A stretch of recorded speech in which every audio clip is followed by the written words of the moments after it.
ये जी सुनी ना, आज हम बानी फ्री। कुछ ना कुछ तो नया सिखाइए के छोड़े भैया। अब आज हमने का सीख लेवे के कि जब भी हमने का केहू से परमिशन लेवे कला नु कि का हम जाई चाहे आई चाहे ढुकी, तो बस हमें घबराइला के जरूरत नहीं के। अब हमनी के गड़बड़ी का बानू एक ही गो चीज पकड़ के बैठ जानी सा, और ठंडी अभी बहुत जोर शोर में बा। अब एगो चीज पकड़ला से तो काम ना चली भैया। हमनी का मल्टीपल स्ट्रक्चर और अल्टरनेटिव यूज कइल जा सकता सेम सेंस के चीज कहे खातिर।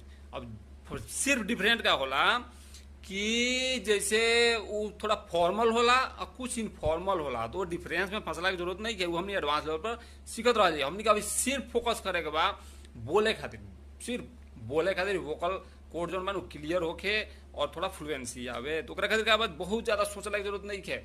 जौन आवे तो बोल दी और प्लीज लगा दी, वो ऑटोमेटिक फॉर्मल हो जाई या थोड़ा रिस्पेक्ट में आ जाई। अब देखी जैसे हमने का पहले पढ़े जाए तो का कही सब मे आई कम इन सर, तो उहे एगो हमने के दिमाग में चलत रहेला। अब देखिए हमने का यूज कर सकता।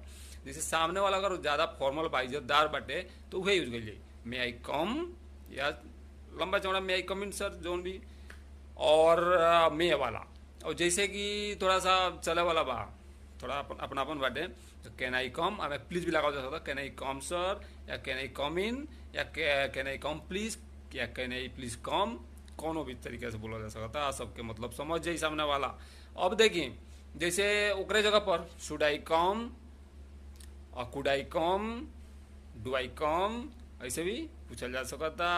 तो हमरा आशा बाटे कि ऐसे बहुत कुछ रोज सीख लो कि हमारे ये है कम के जगह पर गो लगा दी तो का हम जाई चाहे वो खाई के नहीं ईट, बस इतना का फर्क बाटे।